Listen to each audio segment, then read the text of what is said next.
Honorable Vice President, Chairman of the Rajya Sabha, Honorable Speaker, Honorable Prime Minister, Ministers, and esteemed colleagues of this distinguished House. Actually, I'm as surprised to be here as you are to see me. This is a historic day today. I'm proud to be part of this historical moment when a government under the leadership of Prime Minister Shri Narendra Modi ji has undertaken to repair the deep-rooted asymmetry and to give an equal share in India's future to all of us women. I'm grateful for the honor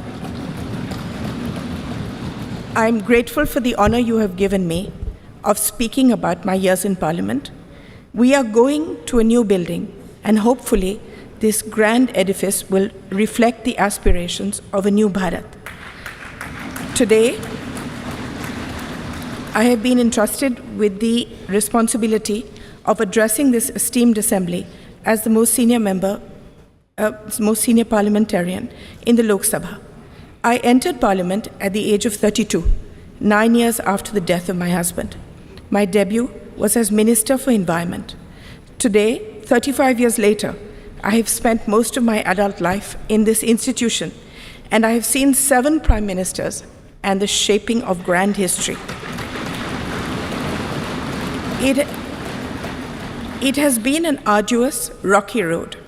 I had several terms as an independent member and finally joined the Bharatiya Janata Party under Shri Atal Bihari Vajpayee ji's leadership in 2004. Since then, I have remained a proud member of the BJP as well of this august House. Being a member of Parliament is an immense responsibility, as it entails safeguarding the trust of lakhs of voters who elect us to be their voice. You are given power, but this power must always be used for their good. The job demands unwavering commitment, moral rectitude, and courage. Basically, it demands great love for your country and infinite kindness towards all. Each one of us gets this opportunity to make a difference, provided we sublimate our own ambitions and see ourselves only as vessels or bridges or protectors of all the beings that need us, the last person in India who believes himself forgotten. People who cannot navigate for themselves and appoint us as their helmsmen. I have tried to make the most of every minute to bring about change wherever I am, whether as Environment Minister, when many institutions and laws that safeguard us were passed, as Social Justice Minister setting up Alimco, which now looks after all the disabled in the country, Childline, which was regarded internationally as the best institution for looking after street children, stopping child labor in the carpet industry. You can change things wherever you are. For instance, in the opposition as a BJP member, as chairperson of the often ignored Assurances Committee, we changed the way people were experimented on by pharmaceutical companies.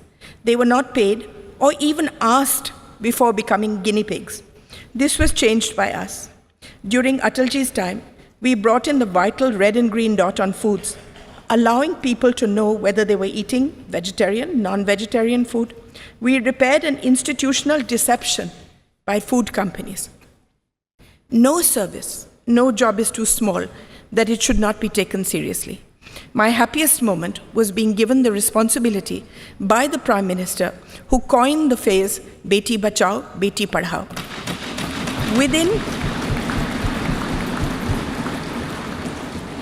Within 2 years, we changed the thought of the country, the entire thought of the country, and the statistics show that it is a lasting change.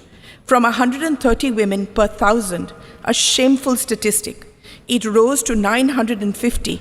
Crores of girls were saved. Not only that, it is now seen as a shame and a crime to do away with girl children, whether in the womb or newly born. Now that we are going into a new building, a new phase, I want to tell all the young people here that politics is never fulfilling unless you have a grand passion and a commitment outside it, unless a fire of curiosity burns within you. No service is too small in the service of Mother India. What I have learned is that each constituency is your family. Within my family, there are a million microcosms of individual families. Each of them depend on us. We are a part of their lives as they are of ours. I have seen my primary duty to look after each family that has placed itself in my care by electing me, by seeing me as one of their own.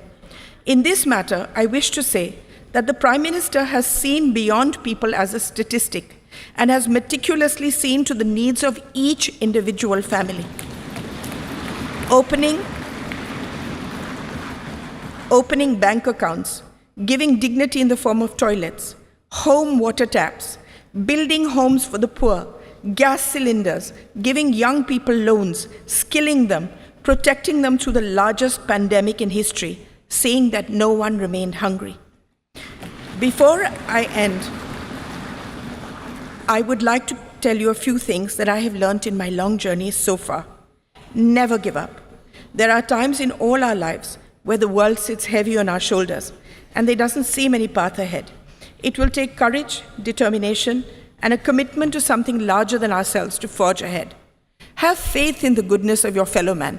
Quieten your mind and soldier on. Believe in yourself. You are an instrument of goodness. If you fight for good, you will always be protected. Use the pain that we all have in our hearts to make yourself a better human being, not to embitter you. Use the pain in your heart to see the pain in the hearts of millions of beings around you and dedicate your life to them. I want to speak to all the women here. The world is still an unequal place, and we as women need to be the greatest champions of and for each other. We need to support and protect each other, especially young women across the social spectrum who lead a marginalized existence so that they have the ability to forge their own destinies. There is no greater power in the world than the power of empathy and kindness, and this transforms the life of someone weaker than you. Kindness serves as its own reward.